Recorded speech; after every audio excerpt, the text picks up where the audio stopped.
6월 27일 성령 강림 후 제5주 주일을 위한 말씀 나눔을 시작하겠습니다. 오늘은 마가복음 5장 30절부터 34절 말씀을 가지고 이야기의 순서라는 제목으로 말씀을 나누겠습니다. 2021년 표어는 멀리서 가까이, 행동 강령은 보이지 않아도 한결같이입니다. 2021년 기도문을 따라해 주시기 바랍니다. 하나님은 보이지 않지만 늘 우리와 함께 계시는 것처럼 비록 떨어져 지내는 사람들이라도 주님의 마음을 담아 그들을 기억하고 생각하고 사랑하게 하소서. 내 마음은 보이지 않지만 늘 나와 함께 있는 것이니 주님이 하시는 것처럼 나를 용납하고 사랑하게 하소서. 예수 이름으로 아멘. 성경 말씀 마가복음 5장 30절부터 34절 읽어드리겠습니다.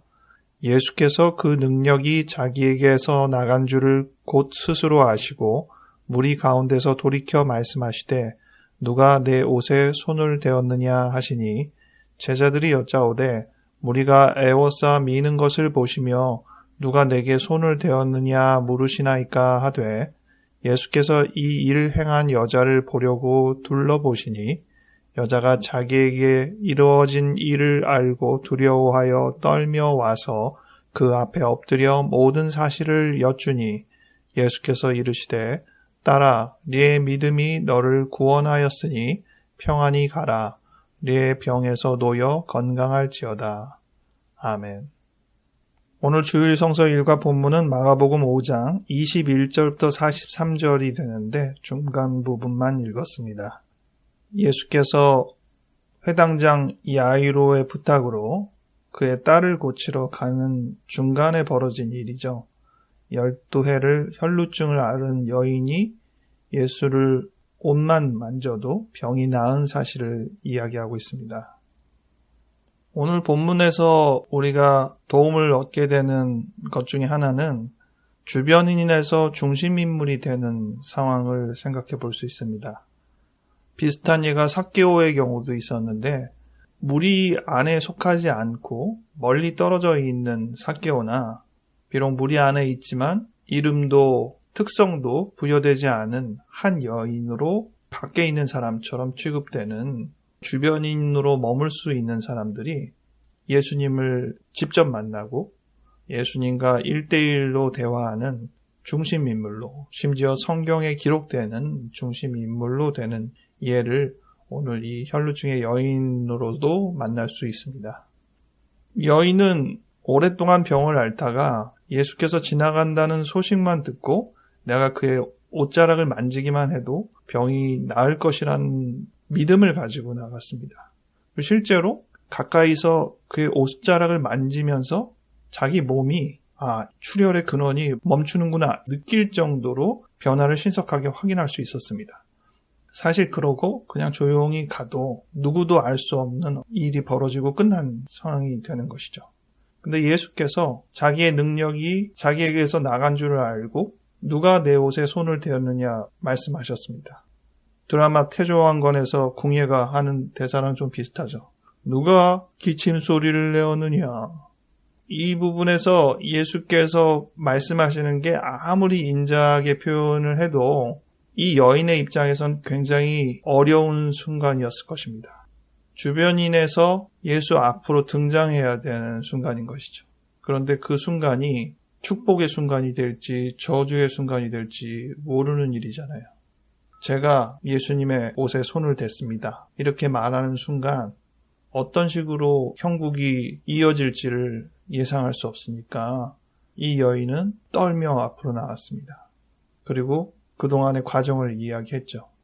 그동안 아팠던 이야기, 예수님이 오신다는 소식을 들은 이야기, 그저 옷에 손만 대도 나을 것이라고 확신하였던 이야기. 예수님께서는 그 얘기를 군중들과 함께 다 들으신 후에 딸아, 너의 믿음이 너를 구원했으니 평안히 가라. 너의 병에서 놓여 건강하라 보낸 것입니다. 예수님의 대응은 여러 면에서 생각할 거리를 줍니다. 예수님께서 이러한 상황을 버리지 않고 누가 내게 손을 대었느냐 이렇게 얘기하지 않고 그냥 가셔도 되잖아요. 여인은 또 조용히 그렇게 놨고 그렇게 갈 수도 있습니다. 근데 굳이 거기서 스탑을 시키고 사람들한테 분위기를 환기시키고 이 여인을 주목하게 하셨을까? 오히려 그 상황이 이 여인에게 더 부담이 될 수도 있는, 오히려 불이익을 받을 수도 있을지 모르는 다양한 변수가 있는 상황인데 예수께서는 굳이 그 상황에서 누가 내게 손을 대었느냐고 상황을 환기시킨 겁니다. 물론 긍정적으로 해결이 됐으니 그쪽 맥락에서 해석하는 요소이긴 한데요. 만약 이러한 절차가 없었다면 이 여인에게는 굉장히 큰 짐이 되었을 것이라고 생각합니다. 비록 병이 낫긴 했지만 내가 예수님한테 직접 말씀드린 것도 아니고 예수님한테 고맙다고 이야기를 하는 것도 아니고 여러 상황에서 그 마음의 부담을 상당히 가질 수밖에 없는 입장이 될 겁니다. 예수님은 그것을 아시고 정확하게 한 여인의 마음을 드러낼 수 있는 기회를 허락하시는 것이라고 생각을 합니다. 그런데 오늘은 제가 조금 더 주목하게 된 부분이 있었는데요. 제목 그대로 이야기의 순서입니다. 이 여인으로 볼 때 이 이야기의 순서를 1, 2, 3, 4로 써보면 1번이 12해 동안 혈루증을 앓는 것입니다. 온갖 치료를 받아도 도움이 안 되고 병은 더 심해지고, 그 다음 2번이 예수의 소문을 들었어요. 병 고치는 능력에 대한 소문을 들었죠.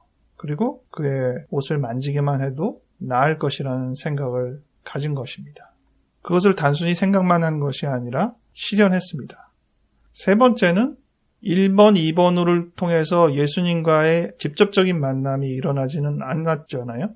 그런데 이 3번, 예수께서 누가 내게 손을 대었느냐, 이 표현을 통해서 결정적으로 예수님과 대면하게 되는 상황에 놓였습니다.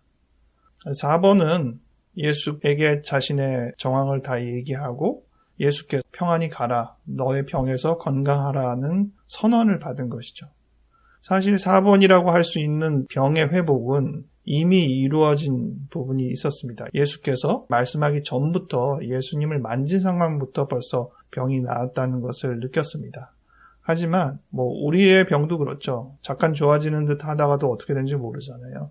그런데 4번에서는 아주 전형적으로 예수님의 선언을 듣고 말 그대로 평안히 갈 수 있는 여건이 되었습니다. 그리고 성경에서도 이의 순서에 맞춰서 1, 2, 3, 4대로 이야기가 적혀 있습니다. 그런데 이렇게 성경을 읽어내리지 않고 제자들의 입장에서 보면 이야기의 순서가 어떻게 됩니까? 1번, 2번은 없어요. 제자들에게 있어서 시작은 3번입니다. 누가 내게 손을 대었는가? 이게 시작이에요.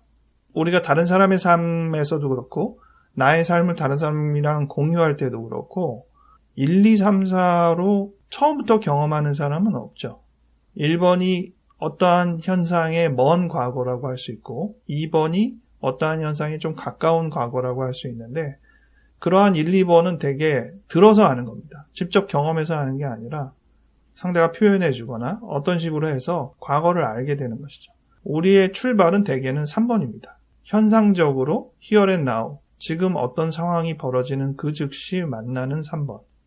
4번은 무엇이죠? 그런 만남 이후로 함께하며 경험하게 되는 무언가 과정이라고 할 수 있죠.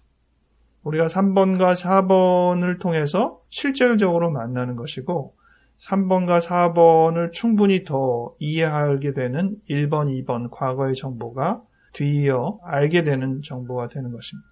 그래서 기술학이야 1번, 2번, 3번, 4번 연대기적으로 적지만 우리의 삶은 실은 3번에서부터 시작한다는 것을, 그래서 3, 4, 1, 2 이런 식으로 우리가 오히려 경험하게 된다는 것을 한번 생각해 보려고 합니다. 물론 그것이 특별한 의미가 있고 그런 건 아닙니다. 현상이 그렇다는 것이죠.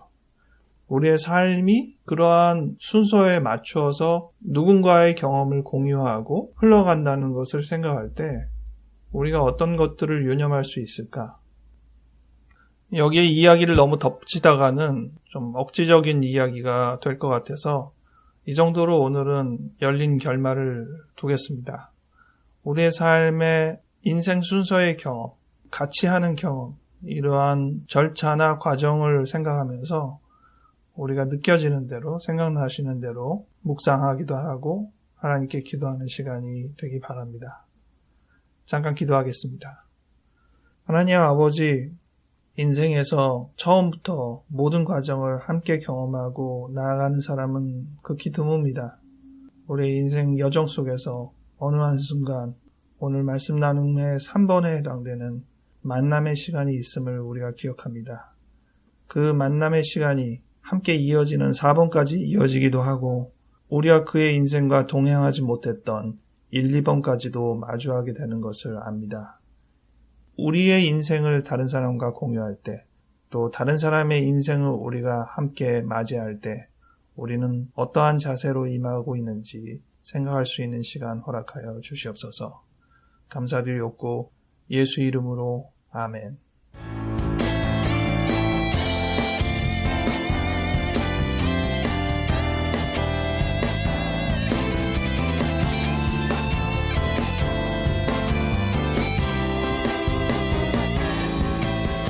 6월도 이제 마지막이군요. 다음 주는 7월 첫 주가 되니까 날씨가 충분히 더워져서 저녁에는 잠을 설칠 정도로 온도가 올라가고 있습니다. 여러 면에서 건강하게 하루하루 생활하시기 바라고 다음 주에 다시 뵙겠습니다.